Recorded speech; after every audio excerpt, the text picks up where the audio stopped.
In this video, we will be looking at debt, and to help us understand it in a little bit further detail, we will look at the definition of what debt is. Then we'll have an example of what healthy debt would look like by using a popular company by the name of Card Factory, listed on the London Stock Exchange, a retail business. We'll look at the main types and some popular forms of debt. We'll also look at the truth behind net debt and what it really is. Does it take into account a couple of other variables? Yes, we'll look at what they are. And we'll also cover the importance of debt in mergers and acquisitions with respect to a term called enterprise value, with a couple of ratios, 2 at the end for debt to equity in this instance. And that refers to the area of gearing. But for now, let's begin with what debt is. So when an individual or an entity borrows from another, the result is debt. And this is that obligation to pay back that debt with an agreed or established time frame. And if you have a healthy amount of debt on your company's balance sheet, it's entirely normal. It doesn't have to be a small number by definition. It could be a large amount. You could have a large amount of debt, but it's important to consider how that size is relative to other figures on a company's balance sheet. So assets, for example. And we must understand first what exactly constitutes a healthy amount of debt. A lot of people say the company hasn't got too much debt. Some say the company's got a lot. But what are some examples of that? Well, we'll look at that, hopefully, with this case study.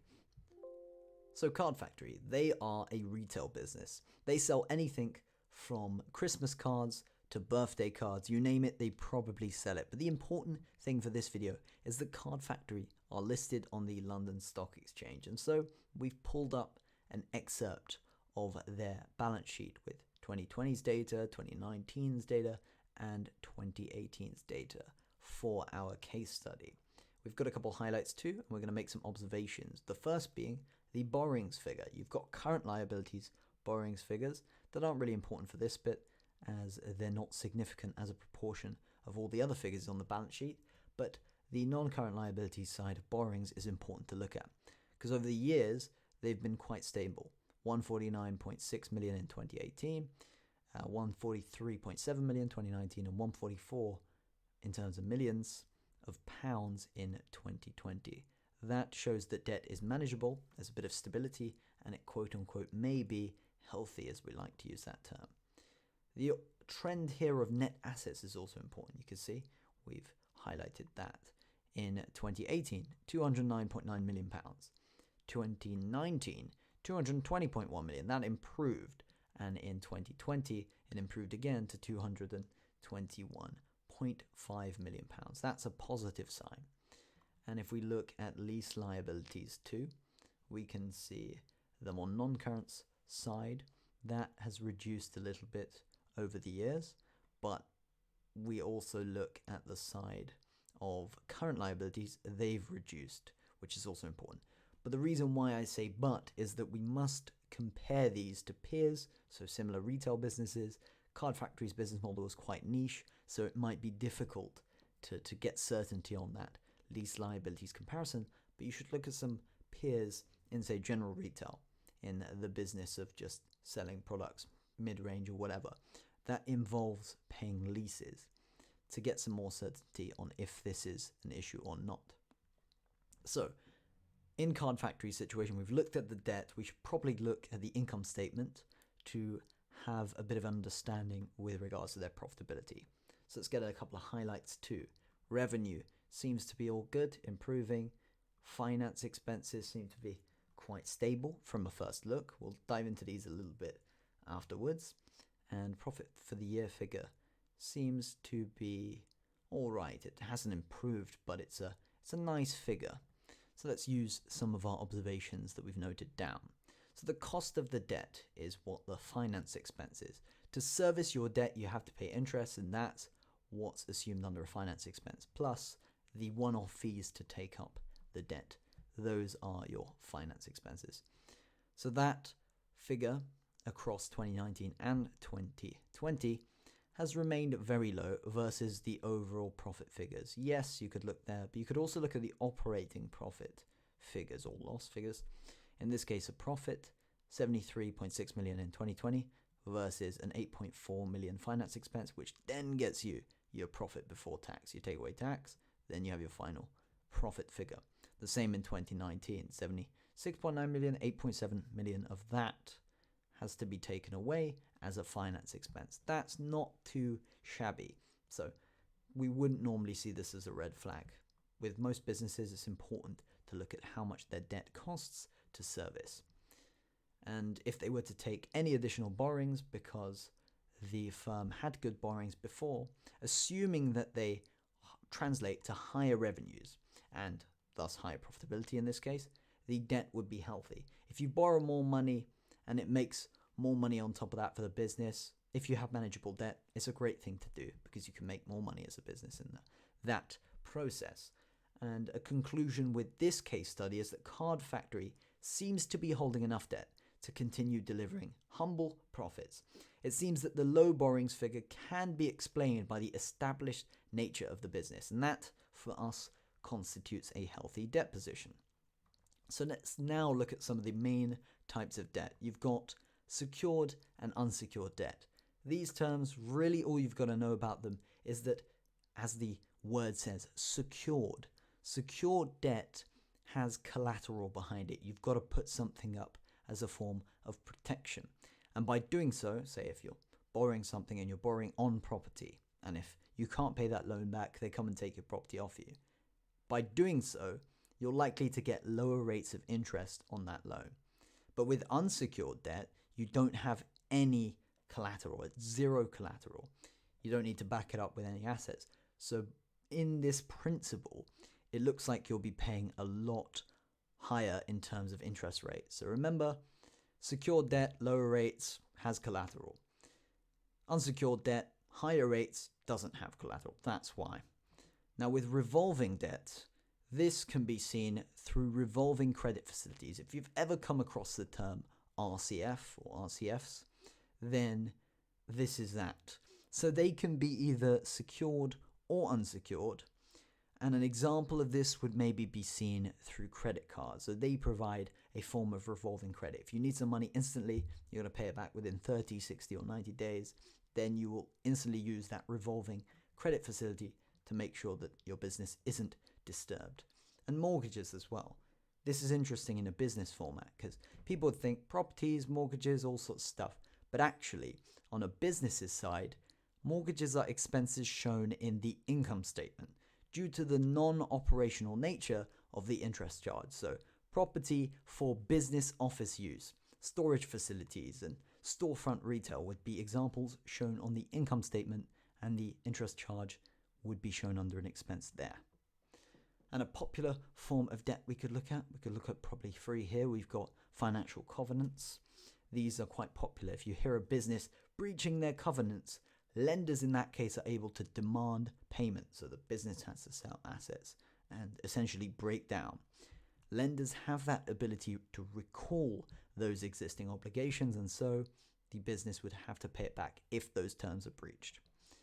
Now with lease liabilities, these arise from payments to be made for a lease. In this case, a firm is not owning an asset but bearing all the risk and reward associated with the premises. And the final popular form of debt that we'll look at is pension deficits. This is essentially the remaining pension balance, so the gap between what needs to be paid out versus what actually gets paid out, the remaining balance on the pension for all the employees of the business. We'll also look at some additions and deductions involved in net debt, but first we must define what net debt actually is. And this is quite a long explanation, but we'll look at it anyways and give a formula to kind of make it a little bit easier. So net debt accounts for what would remain after a firm paid off as much of their debt obligations with existing liquid resources such as cash and cash equivalents. So cash and cash equivalents, anything with a majority below 90 days, or a maturity, meaning the ability to liquidate those assets within 90 days is classed as a cash equivalent. But it's important to know with regards to net debt that the way to calculate it is simply by getting your short-term liabilities, you add them to long-term liabilities, and then you take away cash and cash equivalents from that. Short-term liabilities, as we've discussed in some of our other videos are those that are supposed to be paid within a year. Long-term liabilities, those that are paid beyond a year. So they could be 5-year loans or anything, a 10-year loan or a 20-year loan. But short-term liability is one that is below the year in terms of what you got to pay back.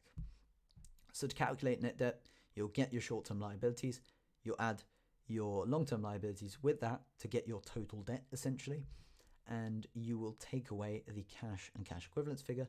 That gives you a net debt. People always thought net debt is just short and long-term, but actually you take away the cash. So net debt is a little bit lower than total cash. So when someone says that the company's got debt of 500 million because their net debt said 500 million, that isn't the truth. Their total debt is actually larger because net debt accounts for the cash figure. The cash figure is taken away from it, which is unfortunate because some people think that businesses have less debt than they really do and make poor investment decisions as a result.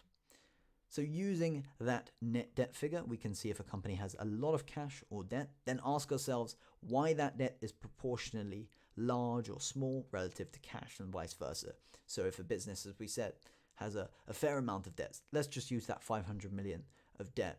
We would ask ourselves, why do they have that debt? And do they have a fair amount of cash? Why do they have that cash? Why can't they be using that cash? Or if they don't have much cash, why isn't the business saving cash? Why are they paying dividends?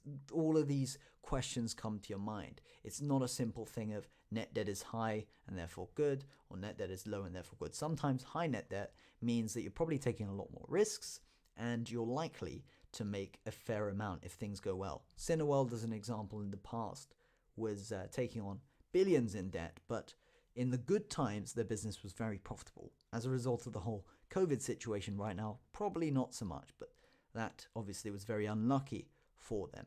But in the case of net debt was very high, but their profitability was also high. So remember, debt versus profitability. These are some things we should consider. And a little bonus section will be here on debt in mergers and acquisitions deals. So if you probably heard of the term enterprise value, you could maybe connect it with M&A, but if you haven't, we should probably explain it first. So when acquiring another business, a buyer may use the enterprise value, or EV, of the prospective acquisition as a determinant of their interest in the firm. We can calculate this term enterprise value by getting the market capitalization. You add that to the total debt, so short-term liabilities plus long-term liabilities. This is what this total debt is made up of. And then you take away cash from it. It's interesting here because say if a company's got a market cap of 10 million and they've got total debt of 10 million, but they've got cash of 5 million. Their enterprise value is 10 plus 10 minus 5. That is 15 million. You'd have thought the cash would be included on top, but actually the cash is taken away because when you buy a business, you take on the cash they have, but you also take on the debt. So these two figures, you kind of get a net figure of debt and cash depreciated for each other, or we could really just say you add the debt on top for your cost and you take away the cash as stuff you would get when you buy it. And by understanding the enterprise value, the buyer is able to visualize the cost of acquiring a prospective acquisition. So using the formula above and the one for net debt, which is total debt minus cash, or total debt being short-term liabilities and long-term, non-current plus current, or rather current plus non-current, doesn't matter though. And then you take away the cash from that, gives you your net debt. We notice similarities though. If a firm has a lot of debt, they would cost more to acquire. Think about it, that same 10 million for a market cap, but instead of a 10 million debt now, let's just say it's 20 million. You have 10 million plus 20 million and the 5 million from before, you get 10 plus 20 minus 5, that's 25 million versus the 15 million we mentioned before. So a firm having more debt in the M&A world is generally one more expensive. That's why you don't really see many firms with super high debt being great takeover targets. Instead, you like the ones with a large amount of cash, low debt figures, and attractive enterprise values. So we're focusing on that here. You can challenge this with respect to other variables, but in terms of enterprise value, you look for a firm with less debt, more cash. Market cap is also an important factor too. So Can you get too much debt versus equity? Yes, you can, and under that circumstance, it's generally bad. And if a business has too much debt versus equity, or assets, the term equity refers to assets, this could be a problem for its future prospects.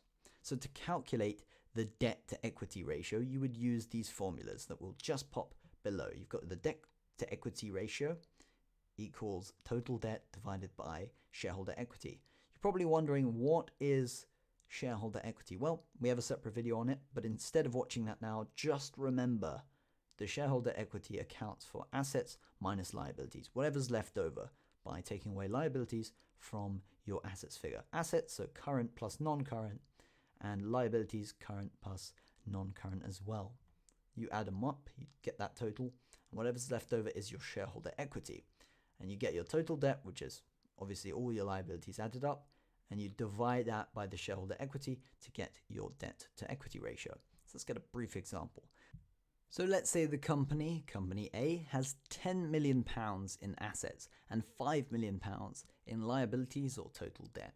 Well, to calculate the debt to equity ratio, we've got to use the two formulas around here. You get total debt and you divide that by your shareholder equity. So in this case, we've got total debt as £5 million, but what is our shareholder equity? Well, assets at £10 million, liabilities, remember assets at 10 million, you have to take away liabilities from that. So liabilities here are at 5 million.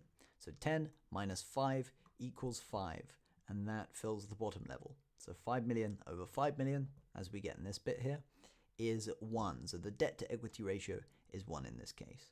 So to conclude, having debt is not necessarily a bad thing if it makes more than the notional loan value.